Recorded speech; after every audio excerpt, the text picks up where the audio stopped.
Eto po mga pag-uusapan natin for today. Remulla, nililigaw ang imbestigasyon. Magkapatid na Remulla, ano ang balak nila? Pangalawa, Mindanao, planong humiwalay. Di umano. Di umano ha. Pero sa akin lang, mamaya ibibigay ko po yung opinion ko patungkol dito sa paghiwalay ng Mindanao.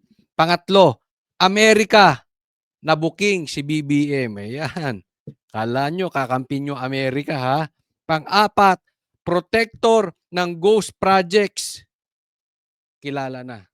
Ayan. Yan po ang ating mga pag-uusapan. Pero marami pa po ha, hindi lang yan. So syempre, dito kay Coach Oli, tayo ay balitaan.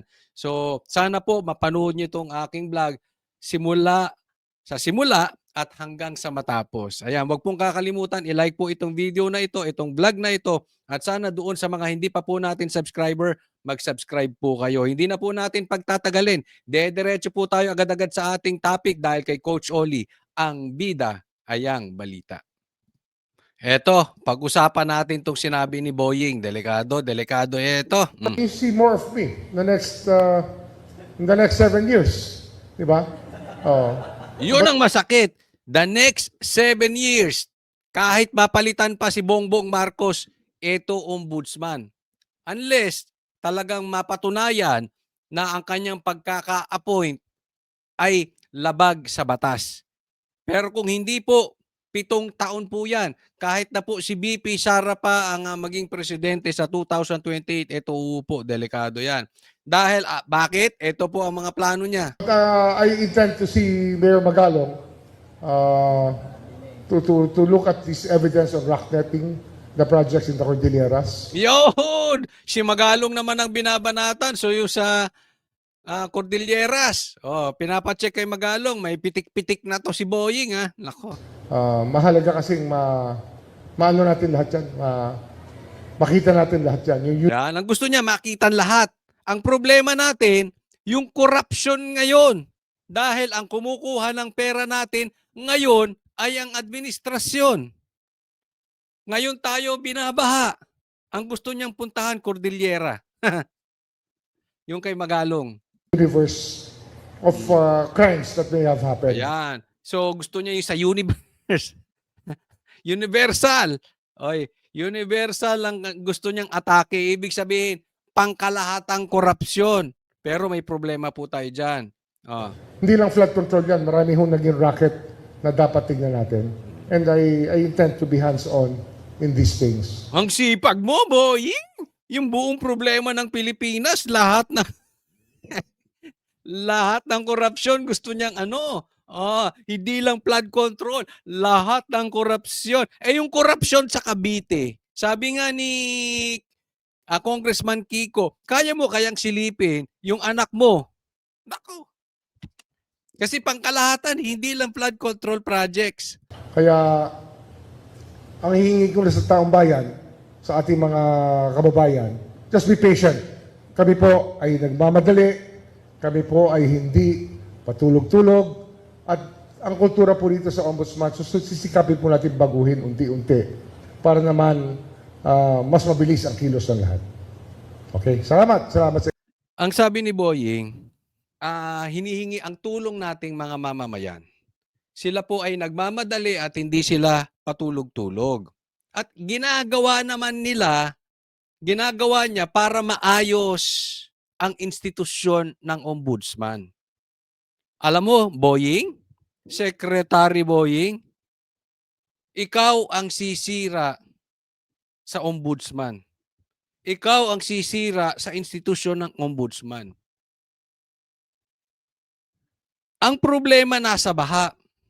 Kung saan-saan nyo gustong dalahin. Dadalhin nyo kay Bangalong, dadalhin nyo kay PRRD, kasi pangkalahatan nito. Walang problema yan. Maganda yan. Basta sana ang motibo ay hindi pagtakpan ng mastermind. Kasi ang naiisip ng taong bayan dito, nililigaw mo ang usapin. Ganito ang gawin mo. Paulit-ulit kong binabanggit ito. Hindi ko maintindihan bakit itong mga abogado, bakit itong matataas na tao ay hindi nila makuha Ang problema natin ngayon ay yung nakawan ngayon. Dahil patuloy tayo nagre-release ng pera, ninanakaw. Dahil dyan sa ghost projects. Yung problema dati, nanakaw na yun eh. Hayaan na muna natin. Ang importante, tumbukin mo muna yung mastermind ngayon. Pag nahuli yung mastermind, titigil ang korupsyon ngayon. Yung paglabas ng pera ng Pilipinas, titigil. Yung mga nagugutom na mga Pilipino, makakakain muli, makakapag-create ng trabaho, makakapag-create ng makatrabaho, tataas ang ekonomiya, tapos mahihinto ang baha. Maliligtas natin yung mga nalulunod. Kumbaga sa isang pasyente, stop the bleeding first. Pagka nakakulong na yung mastermind, pumunta ka doon sa iba. Ibig sabihin, nahinto na ang korupsyon sa bansang Pilipinas. Ano ang mahirap intindihin? Bakit uhunahin mo yung nakaraan? Ba't hindi mo unahin ngayon? Hindi ka namang bobong abogado. UP ka pa nga eh. Top ka pa eh. Unahin muna. Pag nakuha nyo yung mastermind, hindi yung pipitsuging contractor, wala akong pakialam dyan. Sa mga DPWH, wala akong pakialam dyan. Habulin muna yung mastermind and then, saka yung iba. Sa laki ng problema ng korupsyon ng Pilipinas, doon mo pa gustong unahin. Sa Davao, sa Cordillera. Halatang halata ka naman. Para kang nagsasalita na sinasabi mo sa taong bayan, ikaw ay mistiso. At gagawin natin lahat na makakaya natin para tayo ay pumuti. Magugluta tayo, maliligo tayo araw-araw. Pero nakikita ng taong bayan, maitim ka pa rin. Ganyan po, contradicting yung sinasabi mo sa kulay mo. Contradicting yung sinasabi mo sa dapat na nakakamta ng mga Pilipino. Di ba? Ito inililihis eh. Ayaw nating isipin na ikaw ay pinoprotektahan mo yung mastermind ng ghost projects. Ito pa, isa pa, tingnan nyo pa ito. Ito, pakinggan naman natin si Asurin. ICI naman yung kanina, ombudsman. Tinitingnan natin ang direksyon ng ombudsman. Ngayon, tingnan natin yung ICI. Yung ICI, ito yung nag-iimbestiga patungkol dito sa mga flood control projects. Yung ombudsman, iba na istorya. Hindi na siya sa flood control magko-concentrate. Ito, ICI, nakafocus talaga ito sa flood control, sa ghost projects. O, tingnan natin, ha? Wala pa kami nakikita na but definitely, ang umpisa kasi ng investigation diyan is doon sa babae, doon sa district, yan. We just follow yung paper trail siguro. So, yan, wala pa silang nakikita. Nalulunod na yung mga kababayan natin sa ghost projects, sa baha. Itong nag-iimbestiga na tinalaga ni Marcos, wala pa rin nakikita. At ang gustong simulan, galing sa baba. Hindi natin masabi pa sa ngayon. Ano po question? Yung sinuro yung mga makakasuhan sir, wala pa na Sino yung makakasuhan? report sir. It will depend on the evidence, no? Kung anong ebidensyang meron kami makukuha, di syempre sila yung mailalagay. Sino yung makakasuhan? Depende sa ebidensya nila. At kung sino yung may ebidensya yung ilalagay. Ang problema, walang makakasuhang politiko. Wala pa. So in short, wala silang nakikitang ebidensya. Anong klaseng ICI ba ito? Gusto nyo malaman kung bakit wala silang nakikita? Papaliwanag ko maya-maya. Doon sa aming referral as persons who may be responsible. So, gaya nung dating, like the first referral that we filed before the ombudsman. It will be evidence-based. Evidence-based. Okay. Ganito po yan. Gusto nilang simulan sa ilalim. Ang dami nyo nang narinig sa Senado na binabanggit na si Tambi tsaka si Saldi. Gusto nyo pa rin simulan sa ilalim. Imbestigahan nyo si Tambi at si Saldi, marami kayong makukuhang ebidensya. Hindi ko maintindihan, why are you protecting the king? Ganyan po kasi lumalabas. Totoo man yan or hindi, dahil gusto nyo sa ilalim magsimula. Dalawa lang po yan kung bakit kayo walang makuhang ebidensya. Kasi nga, sa ilalim kayo nagsisimula. Kung sinimulan nyo na kay Tambi at kay Saldi, meron na. Siguradong meron kayo makukuha agad-agad. Pero higit sa lahat, ito po ang problema ninyo. Hindi nyo kasi inopen sa publiko. Gusto nyo yung investigasyon secret. Kayo-kayo lang ang mag-iimbestiga. Ang tigas ng ulo ninyo. Sinasabi na ng Iglesia ni Cristo, sinasabi na ng taong bayan, sinasabi ng mga ibang senador, sinasabi ng ibang politiko. Ha? I-public nyo po yung investigasyon nyo. Parehas kayo ng amo ninyo, si Bongbong Marcos, hindi marunong makinig. Kaya until now, instead na sinasalubong ni Bongbong Marcos yung problema, kaya wala siyang masolusyonan kasi hindi marunong makinig. Ang pinapakinggan niya multo. Baka kayo, gusto nyo rin magtanong sa tatay nyo. Baka gusto nyo rin magtanong sa multo. Ang lakas na ng sigaw ng taong bayan na i-public ninyo yung investigasyon. Ayaw nyong gawin eh. Kasi pag pinablik nyo yan, maraming lalantad. Yung iba may mga suggestion. Yung iba, halimbawa, yung mga bagman, yung mga security, di ba mayroong isang Marines, may Marines na umamin. Pag nakikita niya yung investigasyon, naku, matutumbok ako, aamin na rin. Sa madaling salita, kung yan ay isa publiko, maraming makakaalam. Maraming makikita. Ay, oo, nakikita ko yan. Yung kapitbahay ko, ganyan, lagi silang bagbag. Bahay to ni ganito, bahay to ni ganyan. Oo, ito yung kapitbahay ko, siya yung security. Marami kang makukuha. Hindi kasi kayo open eh. Akala nyo sobrang talino nyo na kayo lang ang pwedeng makaalam. Hindi kayo bukas sa suggestion ng taong bayan.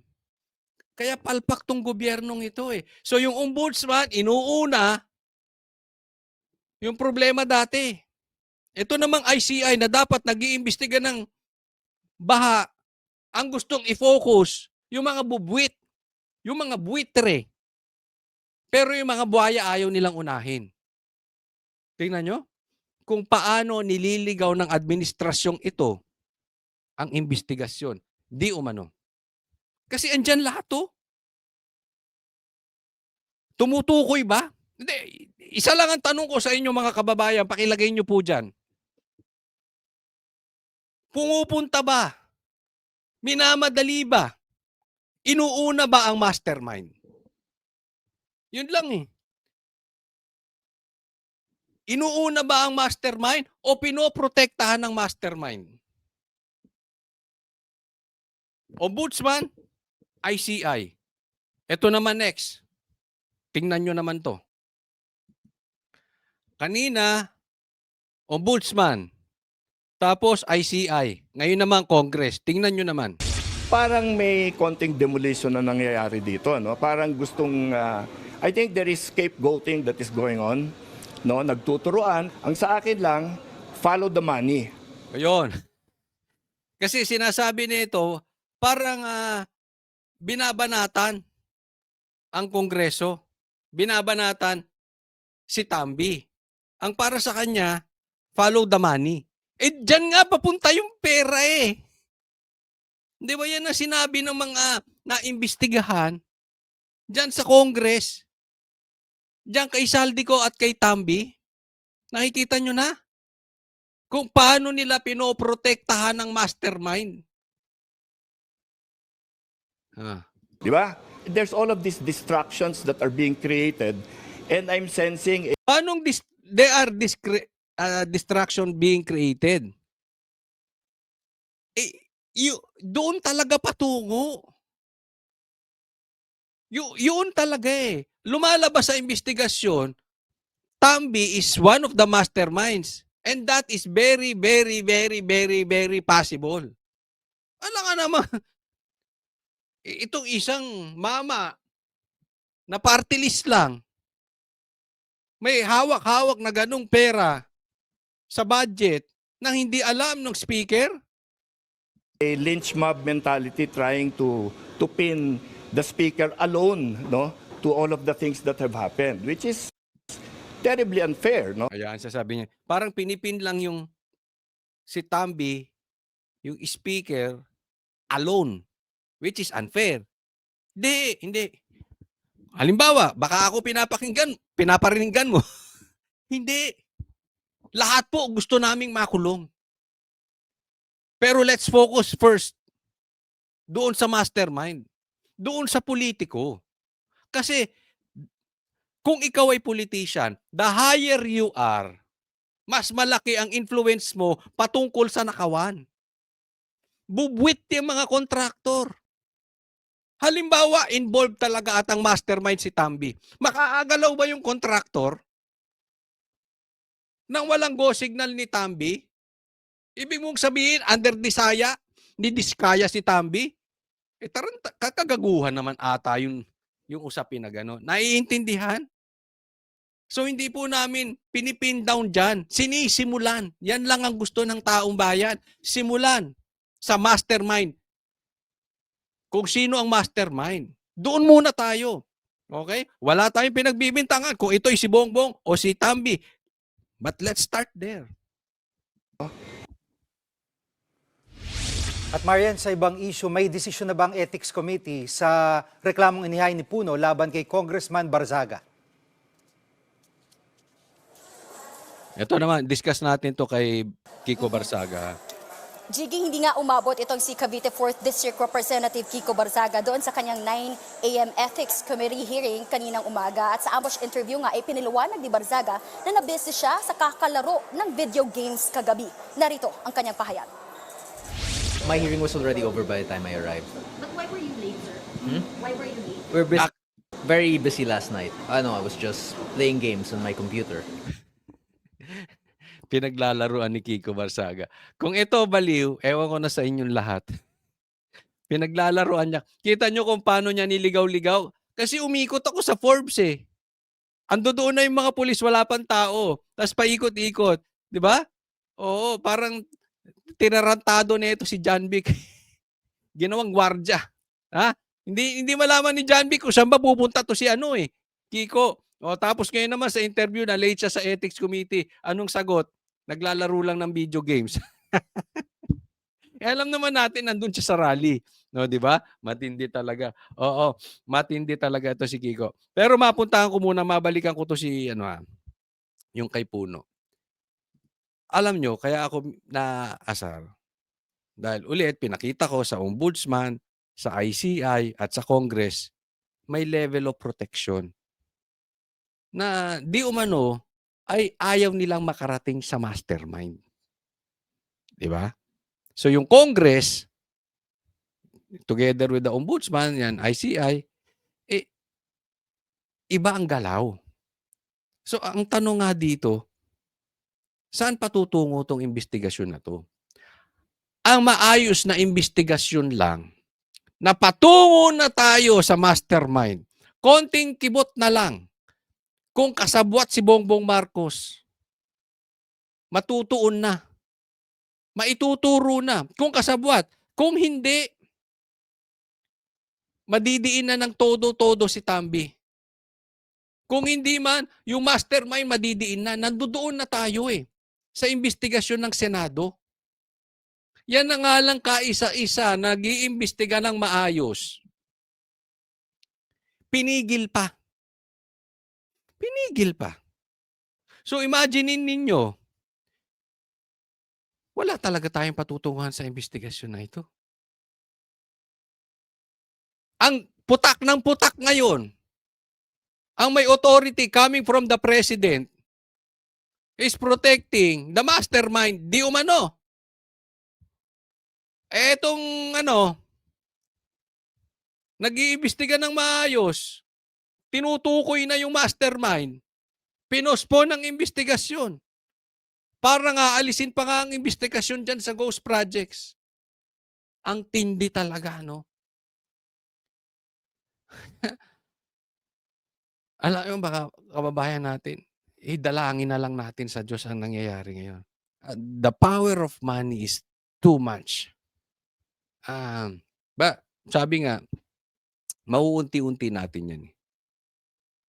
Ang paghihimagsik ng taong bayan noon ay nagsimula nung martial law. 1972, 1986 lang naging tagumpay. Hindi pa nga tagumpay dahil yung umupo, wala ding kwenta. No? Paulit-ulit nangyayari sa Pilipinas. Pero dalangin na lang natin sa Panginoon, may pag-asa pa tayo. Dahil konting tiis na lang. Worst comes to worst.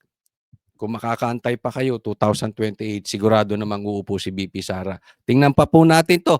Isa pa, isang ahensya ng gobyerno, inililihis din. Di umano.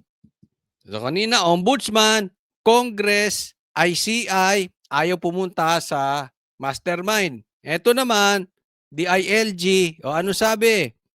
Ni Sec. Remulla, planong gawin ang Pilipinas na isa sa pinakaligtas na bansa sa buong mundo. Ang taas ng pangarap mo. Ang ganda ng pangarap mo. Basta totoo. Yan ang problema natin eh. Puro kayo salita. Tanong. Ito, lagi kong ituturo ito, lagi kong binabanggit ito. Huwag tayong maniniwala sa salita ng politiko. Dahil tigsisingko yan. Oo. Ang paniwalaan po natin, yung gawa. Kunwari, boboto ka, kukontrahin ko ang mga adik. Adik. Pipigilan ko ang mga komunista. Akbayan ng akbayan. Akbayan kayo ng akbayan dyan eh. O, di ba? Hindi yung party list sa'yo akbayan, umaakbay kayo. Di ba? Anong kaplastikan yon? Ganito rin kay John Vic. Gusto niyang panatiling maligtas ang buong bansa. Ligtas ang buong bansa. Pinakaligtas sa buong mundo. Ligtas ba, Cavite? Kayong Remulla, ilang Remulla nakaupo sa Cavite? Nagawa niyo bang pinakaligtas ang Cavite na syudad sa buong Pilipinas? Baka nga nasa bottom eh. Tanong, kalat ba ang droga sa Cavite? Nagtatanong lang po. Tinatanong ko po rito mga taga Cavite. Sagutin po ninyo ako sa comment section. Ligtas ba ang lugar ninyo? Ligtas ba ang syudad ninyo? Mga kababaihan ba makakalakad dyan ng hating gabi na walang mangyayari? Walang snatcher, walang adik. Hindi nakapasok ang droga. Malinis. Walang mga komunista, etc. Kasi bago ka mangarap ng buong Pilipinas, dapat nilinis mo muna ang syudad nyo. All the more, that nilinis nyo pamilya ninyo. Halimbawa, dapat walang adik sa pamilya. Wala po tayong pinagbibintangan dito, ha? Example lang. Kasi kung gusto nyo talaga, I'm with you. Gusto nyo na talagang ligtas ang buong Pilipinas? Alam nyo eh. Si Duterte sagot dyan. Ayaw nyo matanggap eh. Talagang seryoso siya. Kalabanin ng adik. Yes, he is not a perfect man. Yes, he is not holy. But, epektibo siya. Pag tungkol sa komunista at adik, talagang lilinisin niya yan. Naging mapayapa ang Pilipinas noon. Ang mga adik takot. Ngayon, taong bayan ang takot sa adik, hindi ka pwedeng magpakalat-kalat dahil yung mga adik pakalat-kalat. Real talk po tayo. You cannot deny that. Yes, itapon nyo na lahat kay PRRD, lahat. Lahat ng kalokohan niya, tapon nyo lahat. Pero hindi nyo siya kayang tapunan patungkol sa pagnanakaw. Hindi sa kanya yan. Pangalawa, kung pag-uusapan kaligtasan, I cannot even think of another politician na merong karapatang magsalita patungkol sa kaligtasan more than kay PRRD. He is the best man for that job. Kaya hindi ako panatiko. Panatiko ko, hindi ako panatiko kay PRRD. Panatiko ko doon sa nagawa ni PRRD. Dahil yan ang pinakaayaw ko sa Pilipinas. Yan ang salot sa Pilipinas. Adik, komunista, at mga magnanakaw. Gusto nyong ligtas, yan ang seryosohin ninyo. Dapat galit kayo sa adik. Dapat hindi kayo sumasang-ayon, nakikibahagi sa mga komunista. Dapat seryoso kayo ng pag-solve. Tinutukoy nyo mga mastermind ng ghost projects. Dapat yan. Kaya tayo mga kababayan, pagdating sa 2028 election, huwag kayong titingin sa apelyido. Huwag kayong titingin sa sinasabi. Tingnan ninyo kung ano yung nakaraan. Ano ang nagawa sa syudad? Yan ang the best barometer ng kalidad ng isang politician. Ano ang nagawa niya sa syudad niya? Kung kalat ang adik sa syudad niya, delikado yan. Punta kayo ng Davao, I dare you mga kababayan, lumakad kayo ng hating gabi. Walang loko-loko. Dayo ko ron, nagpupunta ako ron eh. Hindi naman ako babae. Pero ibig sabihin, naglalakad kami, hating kami, walang loko-loko. Diba? So, ito yung, in my opinion, ito yung isang malawakang pagligaw sa ating inaasam-asam na mahinto ang korupsyon. Naliligaw po tayo eh. Pag hindi po tayo nakatutok sa mastermind, lagi nating tatandaan. Kasi ito, iba na naman ang issue nito si John Vic. Hindi ko alam kung anong plano nitong dalawang Rimulya eh. Pag hindi tayo nakatutok sa mastermind, lahat po yan, distraction. Ang mastermind nitong nakawan sa Ghost Projects, hindi niya kailangan, hindi siya makonvict. Ang kailangan niya lang, i-distract tayo. Iligaw yung balita. I-divert yung balita. More time siya. Ingat po tayo doon. Yung maglalayo sa atin sa mastermind, they are protecting the king. Next topic. Alam nyo po, itong susunod na mga topic natin, ito ay mga patungkol sa kaplastikan sa Pilipinas. Alam nyo, kung hindi sana nuknukan ng plastic ang mga dilaw at iba pa, kung sana ang mga dilaw at iba pa ay hindi kumakain ng tae ni Marcos, hindi kumakain ng tae ng iba, ng kanilang sinuka na, kinakain pa, marahil matagal na nating natumbok yung mastermind ng sanakawan dyan sa Ghost Projects. Diba? Bibigyan ko lang kayo ng mga halimbawa. Ito, sabi ni Jokno, I never had any political ambition. Wala daw siyang ambisyon maging politiko. In fact, most of my life, I was very happy with being a teacher and human rights lawyer. Yun na mismo yung buhay ko. So wala siyang balak. Siya human rights lawyer at teacher. Yun ang gusto niya. Wala siyang balak magpolitika. Pero ano sabi ni Kiko Barsaga? That's a pretty bold statement coming from someone who ran for a national position for every election in the past decade. So yung nakaraang dekada, takbo ka ng takbo sa national election. Gago. Tapos sasabihin mo, ayaw mo maging politiko. Wala kang ambisyon. Bakit ka takbo ng takbo? Kaninong pangarap yan? Pangarap ko? Sasabihin mo, hindi, pangarap ito ng taong bayan. Dahil gusto nila akong ihalal. Gago! Hindi po mura yun. Yun ay parang higher is stupid. Kasi ginagago nito taong bayan. Saan tingin niya, bobo yung taong bayan, kaya siya nagsasalita ng ganyan. You people, you. Hindi ko alam kung ano ibig sabihin ni Kiko Barsaga, you people. Ako, sa tingin ko, you people, kayong mga dilawan. Kayong mga dilawang pahuli. Kayong mga hypocrites na dilawan. Kayong mga taing dilawan na walang paninindigan ngayon. Dahil sa gusto nyo makaganti sa Duterte, dahil sa kagustuhan nyo ayaw maupo ang mga Duterte. Kayo ring mga komunista na kayo walang Diyos. Kayong mga komunista. Hindi ko sinasabi si Jokno Kayong mga komunista na ayaw nyo mapaupo ang Duterte dahil pag napaupo ang Duterte, yari kayong mga komunista. You people are only interested in money and power. Tatanggi. Ayaw maging politiko, takbo ng takbo. Ito mga klase ng politiko natin. Plastic. Politiko, kaya nga sinabi ko grabe tong grabe tong dilaw. Sa totoo, sila ang salot ng Pilipinas. 2 Aquino na upo, wala rin nangyari. Ngayon, nakikikuntsaba naman kay Marcos. Di ba?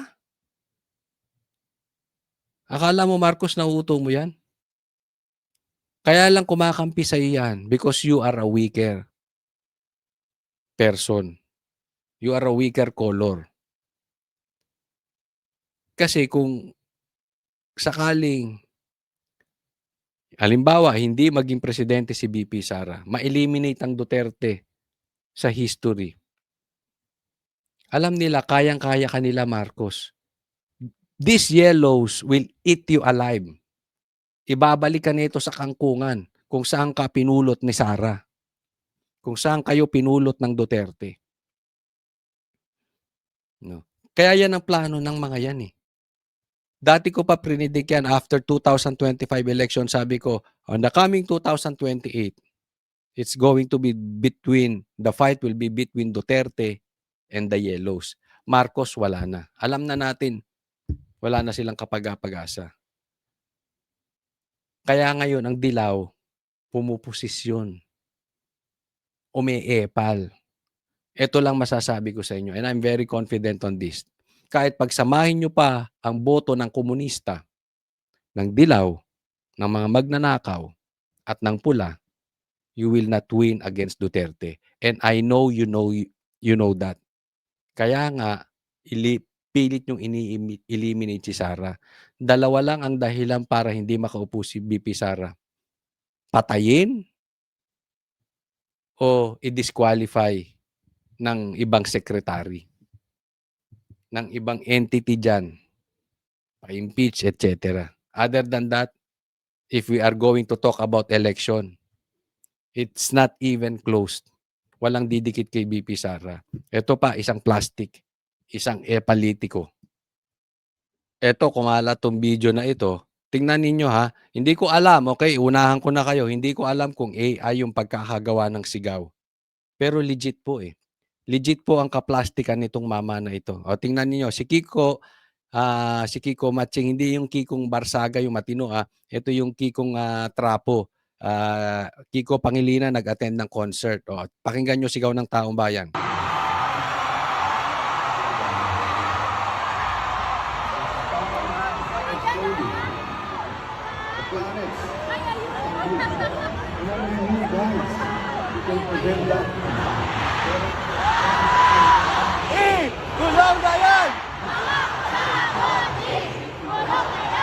Mga kurakot, kulong na yan. Uy, mga kurakot, kulong na yan. Mga ipokrito, kulong na yan. Mga ipokrito, kulong na yan. Mga kainsuka, ikulong na yan. Okay, ulitin ko.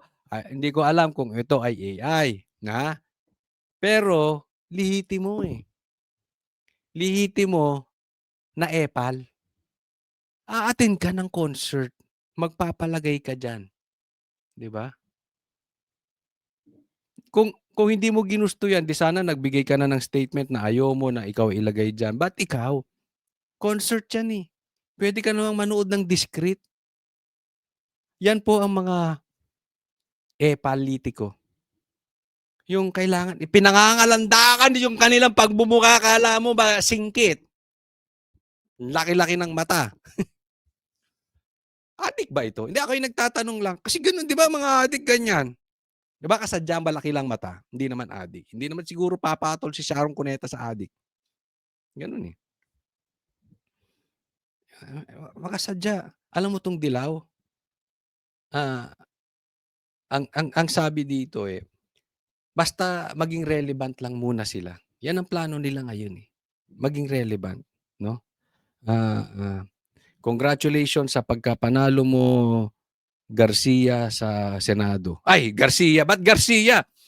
Garcia elected official senator, Kiko Pangilinan. Palakpakan. Di umano. Kasi 'yan ang nababasa ko, eh. Ha? 'Yan ang nababasa ko sa comment section. Totoo ba? Garcia senator ito. Garcia senator. Okay.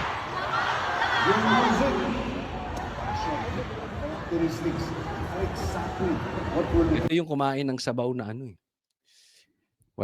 Uminom ng sabaw, wala namang nainom. Oh, ito pa isang anggulo para makita nyo kung totoo o AI ito, ha?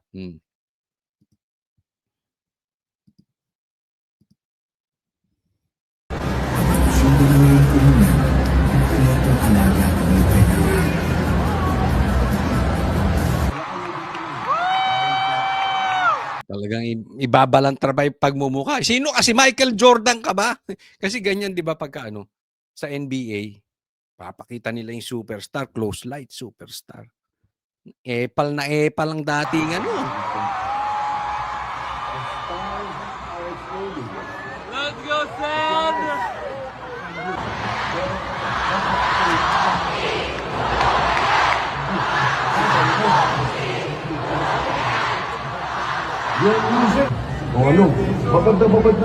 Kawawa ang mukha. Kayo nga, itigil-tigil nyo na yung kaboboto nyo sa mga politikong wala namang nagawa dati. Doon na tayo sa bata. Yung hindi duwag. Wag na wag tayong boboto sa mga politikong kumakain ng suka. Kadiri, iyo. Ha? Hindi, sasabihin na naman nung Coach Oli, hindi na naman nanalo yan. Yan na naman sasabihin nila sa comments, eh. Hindi naman nanalo yan, eh. Hindi naman namin binoto yan. Si Garcia bumoto dyan. Alam ko na, yan ang sasabihin nyo. Inunahan ko na kayo. Baka naman pwede nyo nang tanggapin. Ano guys, sleep? Epal na epal animal. Ay nako. Tama na nga yan, Kiko. Kung kanina pinakita natin mga plastic, mga epalitiko, yung talagang pinangangalandakan pa, maka-epal lang. Di ba? Oo. Ngayon, pakita ko sa inyo paano dapat. Ganito dapat, discreet lang. Pagtulong, discreet lang. Sabi, Office of the Vice President. O, tumulong. Pero ganyan lang. Ha? Hindi nakalangkay doon. Ang laki-laki ng tarpaulin. BP Sara. Tutulong ka lang, pangangalanda. Sabi nga, pag tumulong ka, wag mong ipaalam yung tinulong ng kaliwa mo sa kanan at wag mong ipaalam yung tinulong ng kanan mo sa kaliwa. Anong ibig sabihin? Be discreet. Hindi mo na pinagmamalaki. Lalong-lalo na kung hindi mo naman pera ng taong bayan. Dapat ganito, pinangalandakan ba ni Sara? Hindi. O, ano sinabi niya? Office, kahit ginigipit na ang opisina ng Vice President, pilit pa rin tumutulong. Office of the Vice President. So, ibig sabihin, hindi sa kanya lang. Hindi sa kanya. Sa taxes na naibahagi sa Office of the Vice President. Hindi sa Office of Sara Duterte. At saka makikita mo, ang liit pa ng Office of the Vice President. Oh. Anong malaki? Diyos, bayan, Pilipino. Yan ang importante. Hindi yung politiko. Hindi naman galing sa kanila yung pera eh. Di ba? Ganito. Ganito ang hindi politiko. Ipinagmamalaki ang alin? Ang tulong kanino galing? Galing sa Diyos, galing sa bayan, at galing sa Pilipino. Tapos ang usapin. Walang muka, walang pangalan. Kaya maraming galit dito eh. Ayaw na magnakaw, Ayaw pa umepal. Parang maraming galit kay Sara. Kasi na-expose sila eh. 'Di ba? Ang kadiliman, ma-expose yan pag binigyan mo ng liwanag. Yung kalokohan na-expose. Pambihira. Ang laki-laki ng tarpaulin ni Risa. Kunwari ikaw si Risa, ang laki-laki ng tarpaulin. Eh di magmumukha kang gago talaga. 'Di ba? Mamimigay ka, laki ng tarpaulin mo. Tapos si Sara, ganyan. Walang nakalagay na mukha, di ba? O di magmumukhang gago yung isa. Kaya naman, ito dapat ang solusyon. Ito, tanong lang ha. Tanong lang. Wala po tayong pinapatukuyan. Ah. Itong solusyon na ito, sangayon ba kayo? Kasi sinabi ni Kiko Barsaga, anong tingin nyo? Yan na rin tingin ko sa inyo. Sa posibilidad na humiwalay ang Mindanao at Visayas. Hiwalay ang Mindanao at Visayas. Anong sagot ni Baste? Kalayaan mula sa impluensya ng neo-kolonyalismo at politikang umiikot sa salapi. Meow. Ako naman tatanungin ninyo, ako sasagot kay ano? Okay? Ako sasagot kay Congressman Kiko. Anong tingin nyo sa posibilidad? Yung posibilidad, hindi ko alam. Pero kung tatanungin mo ako kung ako sang-ayon, ako talaga sang-ayon. Sang-ayon ako.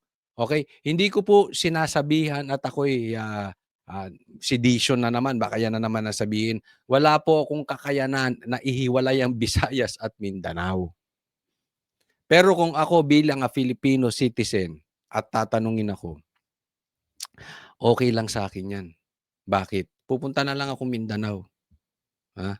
Kasi ang gulo dito sa mas aasenso ang Visayas at Mindanao. Ang gulo dito sa Luzon. Karamihan ng magnanakaw nandito. Mamaya, papatunayan ko sa inyo yan. Ang nakawan, inabuso dito sa Luzon. Ngayon, tingnan nyo nangyari sa Singapore nung humiwalay sa Malaysia. Tindi, no? Isa sa pinakamayaman at pinagkakatiwalaan sa buong mundo.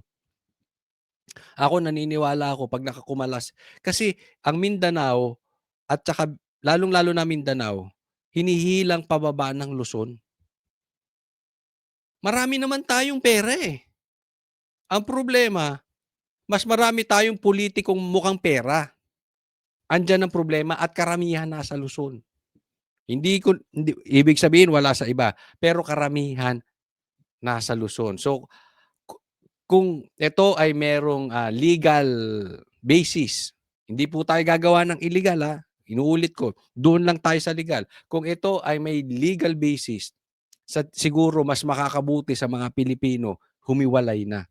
Dahil instead na umaasenso yung ibang parte, umaasenso yung ibang kababayan natin na naghihirap, umaasenso sila, napipigilan nitong Luzon.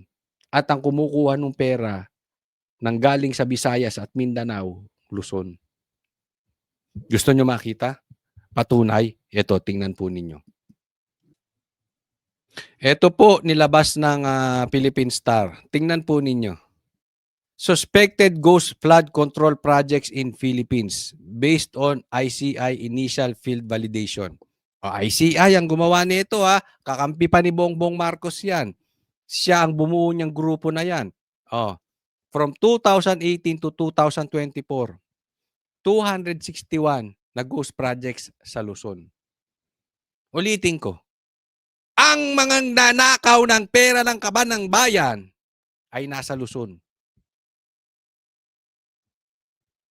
261. Visayas, 109. Mindanao, 51.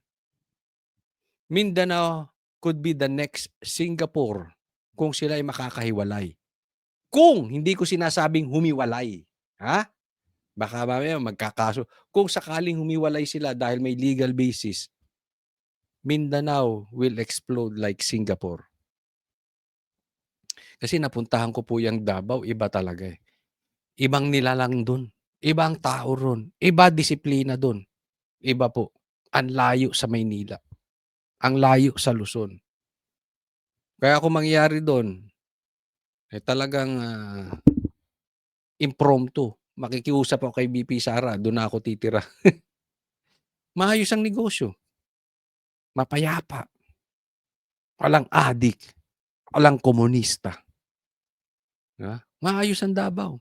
So, ako, sang-ayon ako dito. Kung mangyayari man to, malaking bagay. O next, tingnan po natin ito. Kaya naman, ang pinaka-importanting dapat masolusyonan ng gobyerno ni Bongbong Marcos ay tiwala. Yan po ang pinaka-importante.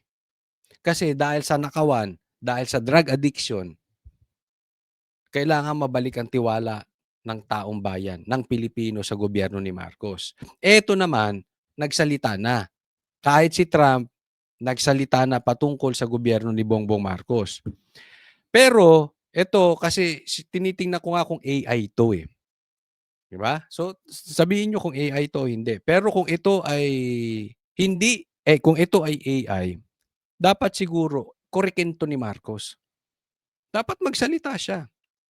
Sabihin niya, AI to. Di ba nung may video na lumabas, na-addict siya, tumitira siya ng coke, sabi niya AI. Sumagot siya agad. Ito, nagsalita si Trump, so hindi natin alam kung AI or hindi AI, pero dapat gawan to ng paraan ni Bongbong Marcos. Hindi siya manatiling tahimik. You know why? AI man to or hindi AI, spot on yung sasabihin dito ni Trump. Di umano. Tingnan natin. To the great people of the Philippines, corrupt politicians are robbing your country. Ayan. Tama naman, di ba? Mga korap na politiko, ninanakawan ang Pilipinas. Booking ka na ni Trump. Di, may punto eh. AI man or hindi. Eksakto yung dinadaanan ng Pilipinas, yan na yan. They steal your money, sell your future, and break your trust. Oo. Steal your money, ninanakawan tayo, binibenta ang ating kinabukasan. Si PRRD nga inalis siya ng soberanya.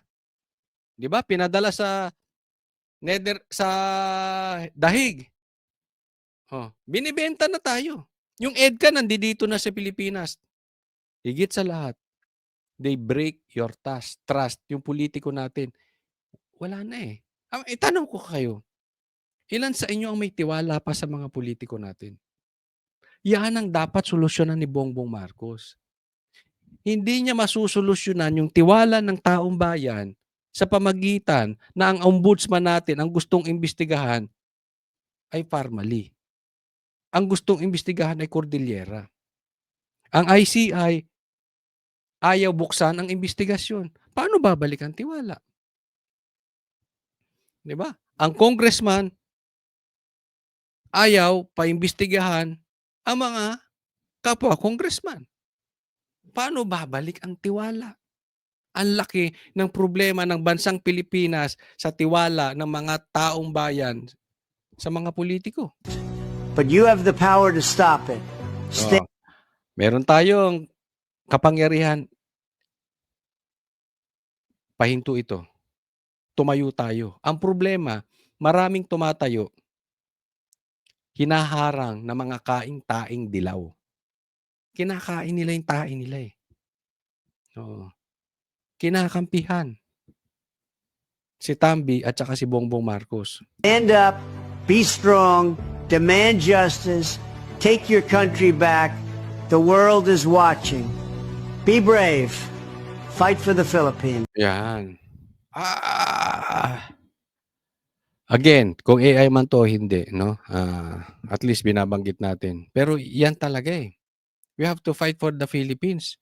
We have to fight this corruption. We have to fight all above else, the mastermind. Yan ang salot eh, yung mastermind ng Ghost Projects. Diyan tayo dapat nakatuon. Diba? Nagkagulo-gulo tayo ngayon eh. God bless you all.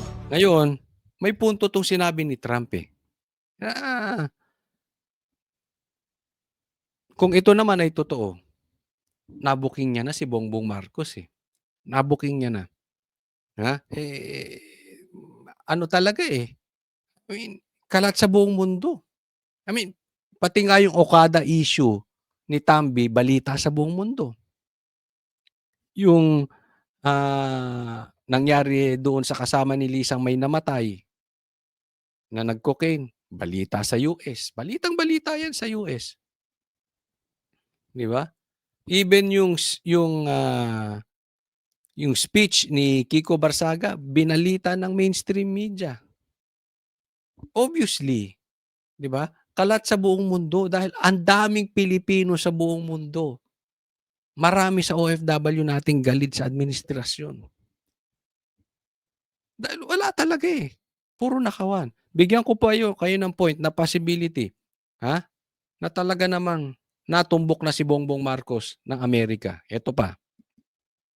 Eto bigyan ko ng komentaryo itong, nilabas ng Optic Philippines. Patungkol din 'to sa sinabi, okay, America knows Marcos corruption. So, dumidikit na talagang, legit po yung video. Oo, tingnan niyo 'to. The US State Department has spoken corruption in the Philippines is no longer rumor but record. Talaga naman, 'di ba? Alam naman natin, 'di ba? At saka yung nakawan nangyari sa Pilipinas, considering kung gaano tayo kahirap at yung massive na nakawan, grabe. Yung nagnakaw talagang demonyo. As in super. Hindi yung ganyong nakawan, hindi sa US ninakaw yun, hindi sa mayamang bansa. Ninakaw yun sa Pilipinong naghihirap na nalulunod. Grabe ka demonyohan. Kaya kalat talaga, hindi na rumor.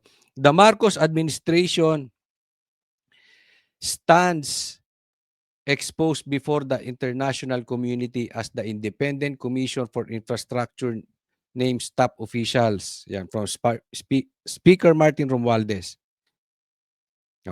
Dagdagan natin, talon tayo. The halted Blue Ribbon probe was the last shield protecting Malacanang from total exposure. Yun ay sinasabi natin.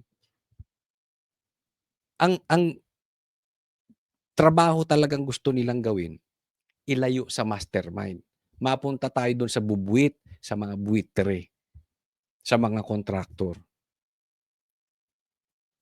Senado na nga lang. Yan yung binanggit ko kanina sa inyo, sa unang topic natin.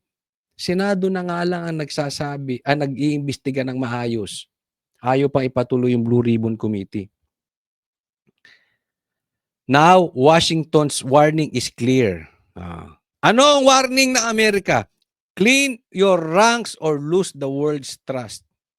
Wala nang tiwala ang mga Pilipino dito sa ating mga politiko.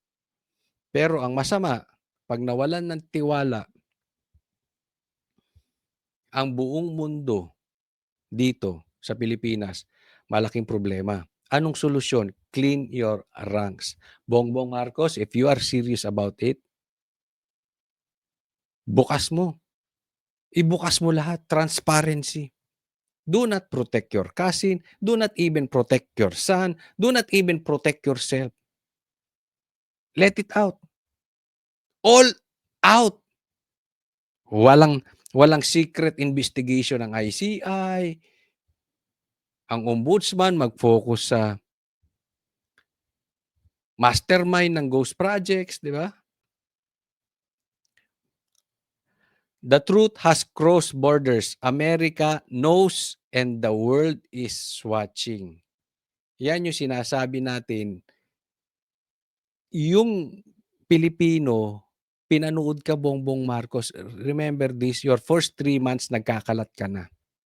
Anong sinasabi ng mga kaalyado mo? Anong sinasabi ng mga loyalista mo?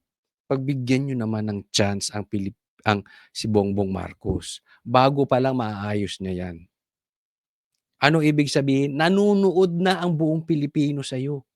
Kung paano mo gagawin ng maayos ang pamamalakad sa Pilipinas. Hindi mo sila makukuha sa statement. Ang importante, trust. Kaya nga sabi ko, malaking problema mo, Bongbong, nung Ang tingin ng buong Pilipinas sa'yo ay adik ka dahil sabi ni PRRD bangag ka, and yet ayaw mo magpa-drug test. Why? Important ang drug test kahit ito'y wala sa batas. Trust is very important. The Filipino people are watching you. Kaya nga dismayado na sila. They gave you chance. Pinakinggan nila yung ibang loyalista. Inabot ka ng 3 years and yet nothing's happening. And now, ang gulo-gulo ng investigasyon mo. So, hindi na lang Pilipino ang nanonood sa'yo, Bongbong Marcos. The whole world is watching your kind of leadership, Bongbong Marcos. You need to listen to this. I know meron kang hearing problem. You are listening to a ghost. Makinig ka. Nanunood ang buong mundo sa'yo. Ano ang gagawin mo sa malaking problema na ito? Will you take it seriously? Na maalis, makulong, maparusahan, mapanagot ang mga mastermind? O isa ka pa sa magiging kasangkapan para maitago ito? Hindi mo naloko ang mga Pilipino, hindi mo rin maloloko ang buong mundo. Baka pwede kang magsalita through clear, kung ano man ang gusto mong sabihin through clear, and yet people will not believe you, Bongbong Marcos, if hindi maayos ang investigasyon. The world will not believe you, Bongbong Marcos, kahit anong sabihin ni Claire, pag hindi maayos ang investigasyon. Kung ang investigasyon ay para ituon lang sa Duterte, hindi mo, pagpalagay nating maloko mo si Trump, yung ibang mga buong mundo, hindi mo maloloko. Pero sa tingin ko, nabuking ka. Booking ka na ng Amerika sa kalokohan mong yan. O, next po tayo. Ito pa, isang proof, Bongbong Marcos, na grabe ang pamamalakad mo sa Pilipinas. Ito, hindi lalakihan lang natin kasi hindi ko makita.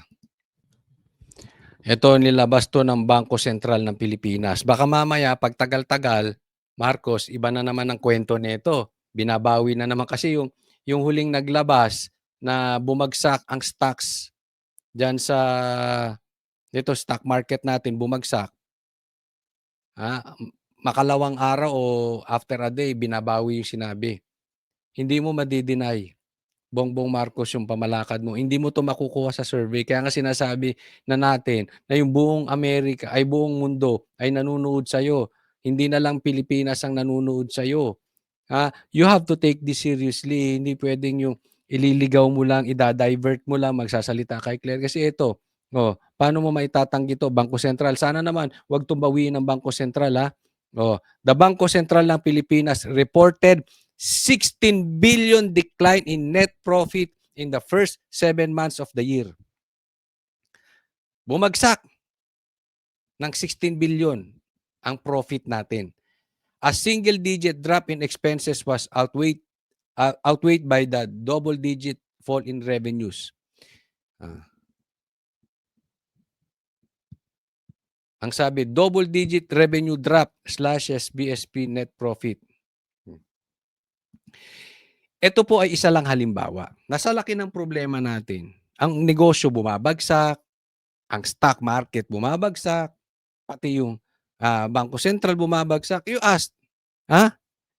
ask the real estate industry. Bagsak.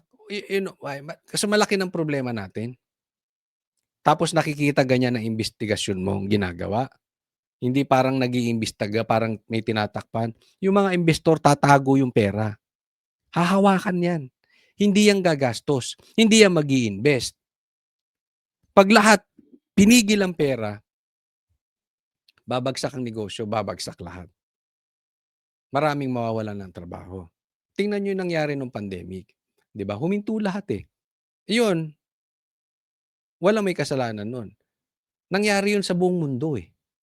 'Di ba? Tinamaan tayo ng pandemya nung buong mundo naman, hindi lang Pilipinas. Buti nga Marcos, hindi ikaw nakaupo nun eh. Kasi kung ikaw sa tingin ko ang nakaupo nun, marami talagang mamamatay. It will double, triple, maybe 5 times ang mamamatay na Pilipino because of your leadership. 'Di ba? Pag tiningnan natin, yung ibang investor hindi na rin mag-i-invest. Pipigilan nila. Kaya nga malaking sabi yung na di umanong statement ni Trump na the world is watching. Paano mag-i-invest yung mga tao rito? Kung grabihan, wala. Sinong kikikilan ng gobyerno? Anong gagawin pag walang pumapasok na mga investor? Babagsak. Anong gagawin ng gobyerno para manatili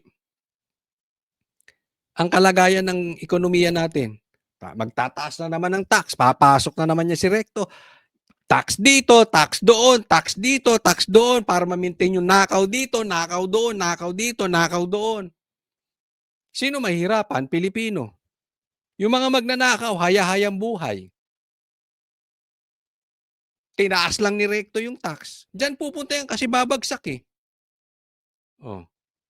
Saan kukuha pera Pilipinas? Sa tax. Wala na mag-i-invest eh.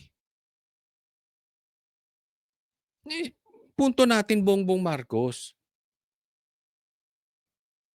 Seryosohin mo ito. Kasi if you cannot handle this country, if you cannot lead this country, you better be a man and step down. Now, kung ayaw mag-step down, can you please help this country take the investigation seriously para mabalik ang trust? Yun ang importante. Mabalik ang trust ng Pilipino at mabalik ang trust ng buong mundo ng yung ekonomiya natin, marami pa rin mag-invest, gumana. Para hindi naman kawawa yung mga nalulunod. Kaliwat kanan na nga ang lindol natin. Napipiste na tayo dahil sa kalokohan nga nangyayari sa Pilipinas. Grabe nakawan.